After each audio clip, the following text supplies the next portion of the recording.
Juan Vallejo Corona, also known as the Machete Murderer, was a notorious serial killer who brutally murdered 25 migrant farm workers in California in 1971.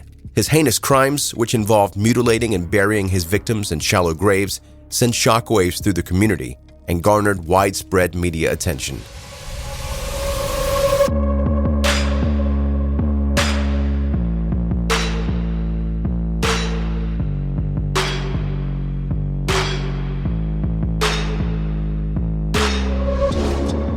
Welcome to 10-Minute Murder, brief and bingeable true crime.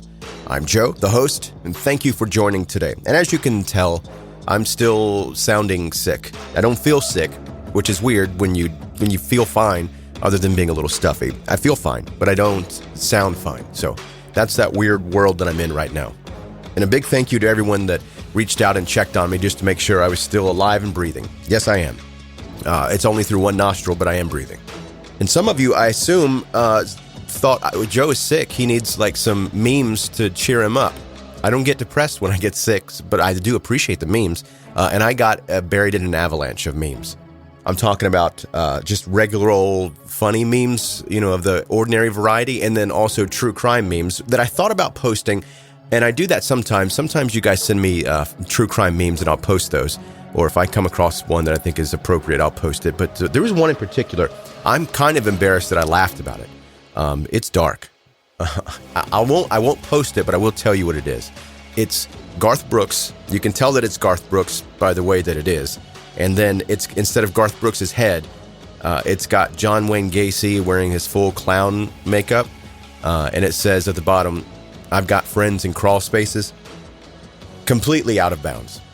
Before we get going with your story today, this is your reminder to subscribe wherever you like to listen to podcasts. Connect with 10-Minute Murder on social media. Links are in the show notes of this episode, as well as at 10minutemurder.com. Now to today's story.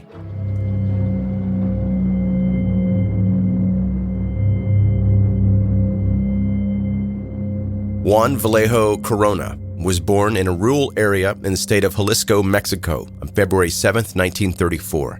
Vallejo was one of two surnames, as is custom in Hispanic America, but he only used the one Corona. He was one of 10 children born to Sebastian and his second wife, Candida, which, by the way, I've taken a bunch of biology courses in my lifetime, and in microbiology, Candida is a fungus. In Spanish, I have no idea what it means. Anyway, fun fact. Corona also had 3 older half-siblings from Sebastian's previous marriage. The eldest was his half-brother, Natividad, who migrated to California in 1944, attracted by the jobs that were left vacant by the World War II draft. In 1950, when he was 16 years old, Corona dropped out of high school and illegally immigrated to California, where he worked on farms in the Imperial and Sacramento valleys. He also managed to attend night school to gain fluency in the English language. In May 1953, Corona settled into the Marysville, Yuba City metropolitan area, following Natividad's invitation. On October 24th, he married a Sacramento native, Gabriela Hermosillo, in Reno, Nevada, at the urging of her parents. And like most marriages where you feel like you're forced into it, it fell apart pretty quickly, after only just a few months. And you'll find out a little bit later that there could have been different reasons for that marriage falling apart as well. In late December 1955, a flood in the Yuba and Feathers rivers broke a levee and flooded much of the Sacramento Valley, including large sections of Yuba City and Marysville. The latter was declared lost at the time and evacuated completely. The flood killed a total of 38 people, many of whom were undocumented Mexican laborers forced to help in an effort to fix the levee. This event had a profound effect on Corona. He had always been afraid of water before this, and now it was worse. He suffered a mental breakdown, coming to believe that everyone died in the flood, and he was just seeing ghosts walking around.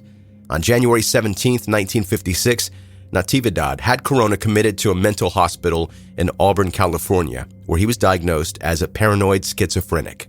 After receiving 23 shock treatments in a period of 3 months, he was declared recovered and deported back to Mexico, but he later returned legally that same year.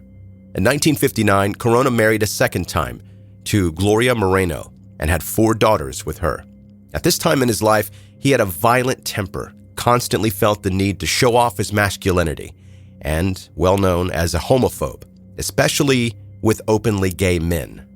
If you were gay and he knew it, he was going to let you know how he felt about it.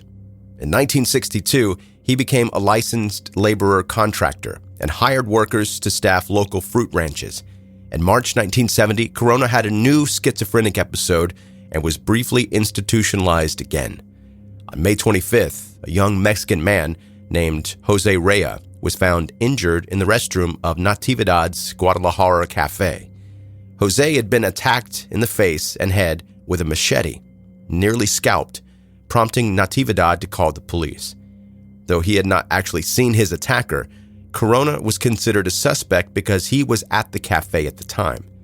Jose filed a lawsuit against Natividad and won $250,000. Rather than paying, Natividad sold all of his properties in California and moved himself back to Mexico. On May 19, 1971, Japanese-American farmer named Goro Kazuhiro found a large, freshly dug hole in the Sutter County peach orchard that he owned. Kazuhiro asked his employees, all hired through Corona's connections, about the hole, but they knew nothing of it. At night, Kazuhiro returned to the orchard and found the hole filled in. He called the sheriff, who dug up the hole and found the body of a drifter named Kenneth Whiteacre. Though Whiteacre was dressed, the deputies found gay literature in his pockets, and the murder was classified as a sex crime. However, the coroner did not look for signs of sexual assault and only performed a superficial examination. On May 24th, workers driving a tractor in an adjoining ranch spotted another freshly filled-in hole. They also alerted the sheriff, who dug up yet another male body, and in doing that, found another place where the earth had been moved. This contained a third body and a couple of Yuba City Market meat tickets signed by Corona on May 21st. All 3 victims were drifters and farm workers who had been hacked and stabbed in the same manner, and a pickup truck resembling one belonging to Corona had been seen in that area at the time of the murders. Because the sheriff's office was reluctant to make an arrest before the real number of victims was known, they continued to search the area for graves. They found 6 more corpses in the same orchard, most of them hacked and stabbed, and 1 was shot. Many were buried with their pants down or with no pants on at all. Like the others, they were drifters and farm workers, and many were seen asking Corona for work or riding his pickup truck. On May 26th, deputies arrested Corona and searched his home, office, and car. Among the evidence found was an 18-inch machete, a blood-stained club, knives, a pistol, and ammunition, along with digging material and other similar meat tickets, and a blue ledger with the names of 34 men and dates. Bloodstains were found when they searched inside Corona's vehicle. As a result, the sheriff ordered aircraft to take infrared photos of the area and locate more graves. By June 4th, the day of the search's conclusion, the number of known victims was 25. This was twice the body count of the Boston Strangler, the most prolific known American serial killer up to that point. Though 1,500 people contacted authorities to report missing relatives who could be one of the victims, 4 bodies were never identified. Corona was initially provided with a public defender, Roy Vanden Heuvel, who hired several psychiatrists to evaluate his mental state. However, on June 14th, Vanden Heuvel was replaced by Richard Hawk, a private attorney who took up the case in exchange for exclusive literary and dramatic rights to Corona's life story and the legal proceedings.